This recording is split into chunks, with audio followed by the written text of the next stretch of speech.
You know what? Let's go to wrestling. I haven't talked to anyone about wrestling. Have you been a fan of wrestling as a kid growing up? Is it just kind of a joke thing to you? Have you enjoyed it? It was such a weird thing how it started because when I first started watching it, it was like the aggression era. Yeah. But like very, very sparsely. I wasn't addicted to it. And then I just liked the characters. Yeah. And I was like, this is a soap opera. Thank you. Okay, I grew up watching Y&R with my great-grandmother.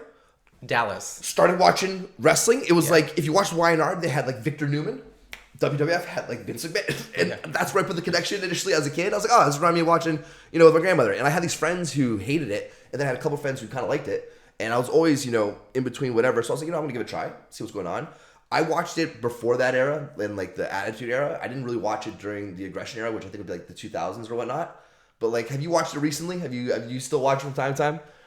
Okay, so I've had nothing to do. Okay. So the second that lockdown started, I was like, everyone's like, what are we going to do? I'm like, okay, I'm going to watch all seasons of Drag Race and every single Royal Rumble in succession. Oh, I've been down that road, and that is a fun road to go down.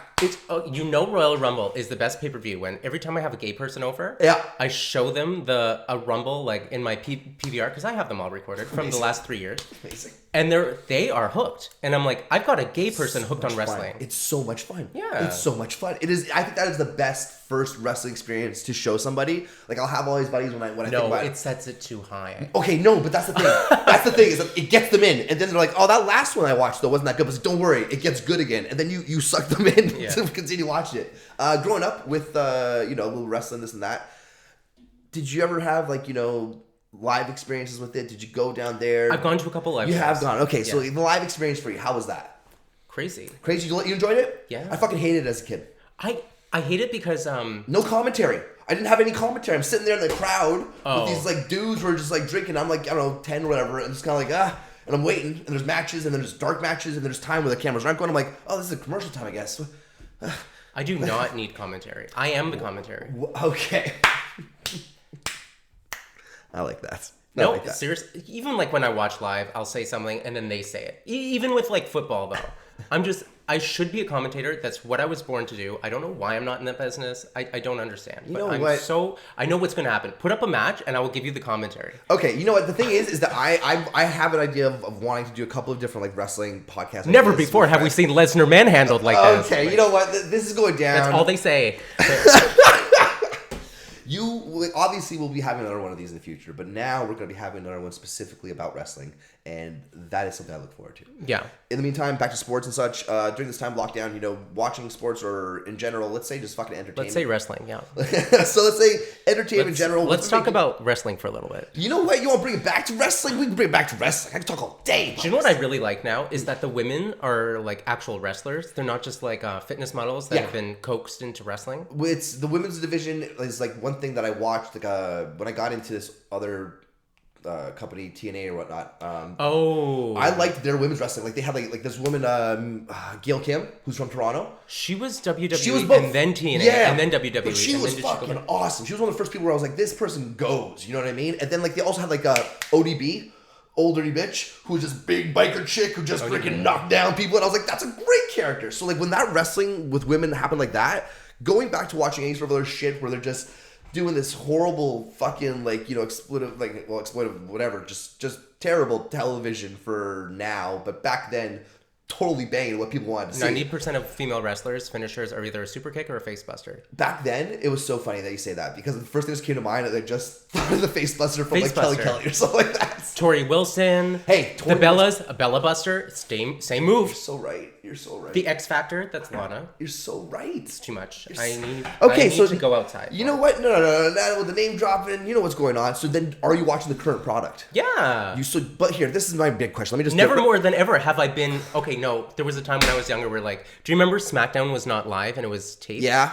So it was on Tuesdays and then it was on Thursdays. Shown on Fridays or whatever, or Fridays. Thursdays. Yeah. I would go online and read the spoilers. That was too much. And then I would still watch it because my parents were like, "You're watching another one?" I was like, "Yeah, well, I don't know what happened." So I full on lied to them, but I knew everything. Oh, that's great. I will admit that I do now. I'll watch it and then I'll watch my favorite guy online talk about it afterwards to see what he thought about Stop. it. I do that too. Is it the WrestleMania thing? Or? It's no, this guy is Simon Miller. Simon Miller. I love Simon Miller. All right, I love him. I follow him. He's so jacked. He's my husband. Shit. I follow Simon Miller for everything. They delete Simon my Miller, comments I love you. because my comments on everything are so thirsty. Okay.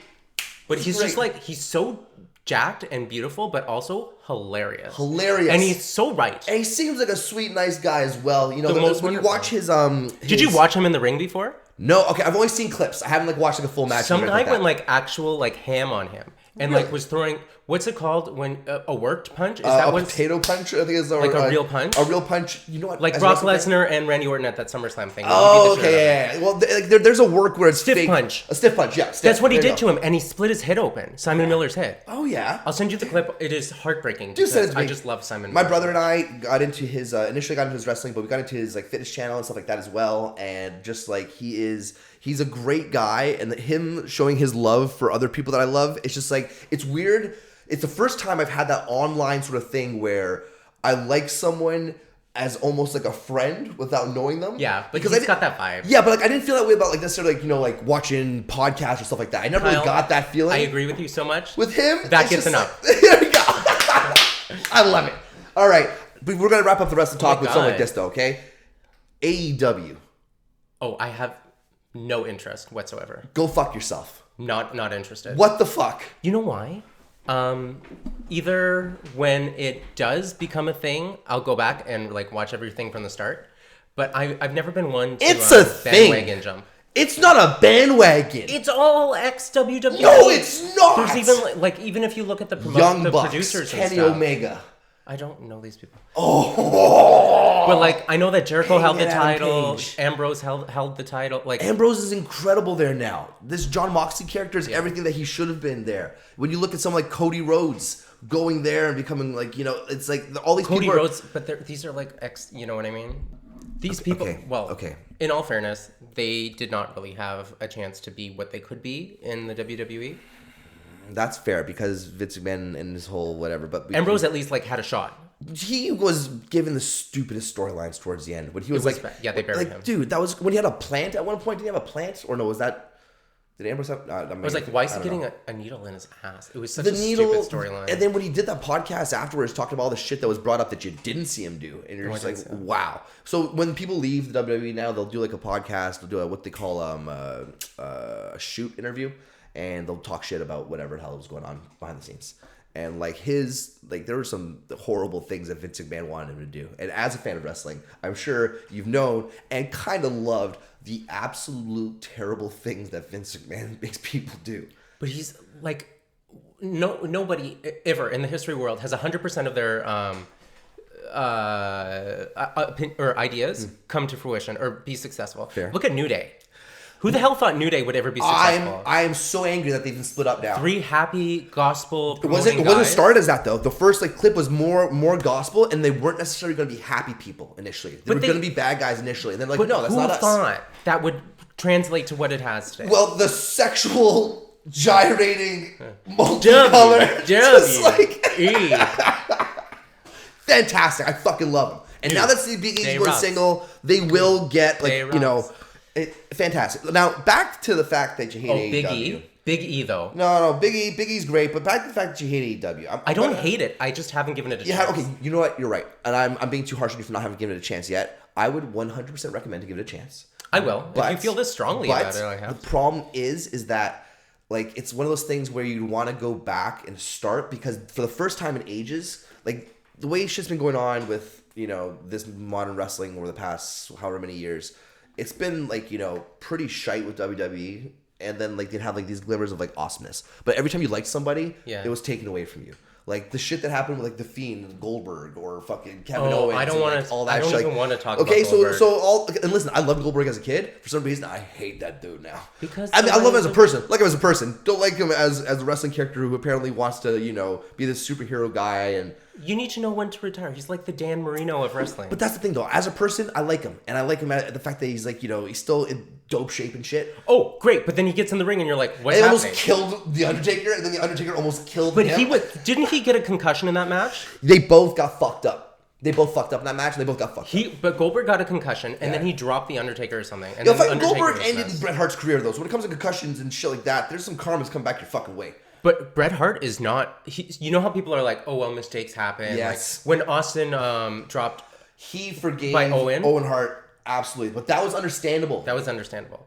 Goldberg was notorious for being a fucking, you know... And that's what Hart says. And he still says... He never reneged on that. He just said something again like last week, I know.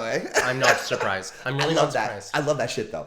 And the thing is that when it came to, like, you know, finally... But that's probably why Goldberg was the only successful WCW product in WCW, was because people were like, this guy's reckless and anything could happen. Because he was reckless and anything could happen. That's the thing, is that watching him, you got that vibe of, like, he was going to destroy who was in the ring.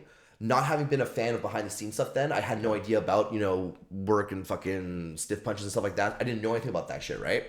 But like, looking back at it, I do remember just being like, yeah, this guy's a beast. He's gonna go through everybody. And me and my brother fucking loved that. But now, that idea of him coming back at this age isn't what bothers me. It's the fact that they're crushing other awesome, dope storylines, and people who don't need to fucking be losing to him. And they still look good though. Like, did you see Jarrett throwing punches at the Rumble? Double J.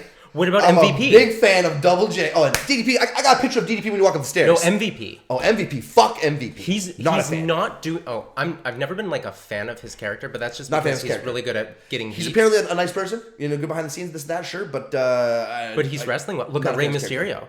Rey Mysterio is a fucking legend. How old is he? And he also is one of those guys who's 8,000. Heavy on like the HGH or something like that for a while, but he came back and he looked like he came back like natural almost, you could say, when he debuted and smaller back when he came. But there was a time there where like him, Eddie Guerrero, and those dudes, those little guys, just got like, and it was kind of hilarious. It's dangerous. It's fucking dangerous. Well, I mean, we don't go down any of those roads, but happen. But like, yeah, there's countless stories of the effects of that and shit. Yep. Nowadays, you know, fucking with watching wrestling, to pivot back for a second to the modern shit. I mean, I still will watch Simon Miller tell me what happened on Raw. 10 minutes after I finished it. But I haven't watched a Raw in ages. Roman Reigns going heel, I absolutely love. I've watched clips of that, but I haven't watched the full SmackDown because of it yet. And I haven't gone back to watching the full pay-per-view because of it yet. Drew McIntyre, show you my shirts. I fucking love Drew McIntyre. All right, I think he's fucking awesome. I still don't watch because of him. Because every time I watch and every time I've invested any sort of like time into it, it just gets like slapped in my face, it feels. Or the product's just kind of like, eh. Whereas with AEW, every week they're having fun. You see them all having fun with each other. Yeah. There's comedy, maybe there's some drama, but there's comedy, there's fucking, you know, action, wrestling, this and that, great storylines, great rivalries, like the way that people are interconnected with other storylines at the same time, and there's builds that have been going on for the past year, and stuff's coming, like, you know, like, that's the thing, like, it's just like, you are invested in as if, like, yeah, it's great. I love it. Fully recommend it. I love when that happens, and like, things will catch up, like, yeah. What pisses me off more than anything is like, oh, the champion's in a feud with the heels. She needs a partner. Oh, let's bring out this babyface who she was in a feud with a year and a half ago. Exactly. Where's the fucking continuity? That happened. I'm telling you, when you finally do take a chance to get into AEW, as you watch it and you start to, you know, look at that side of it, you're gonna fucking love it, brother. You're gonna love it. Just logically speaking. I love this wrestling talk. I've done a handful of these now, and wrestling hasn't been brought up at all. And I think that's ridiculous that I didn't put it on my list of things to bring up with people because it's so fucking good.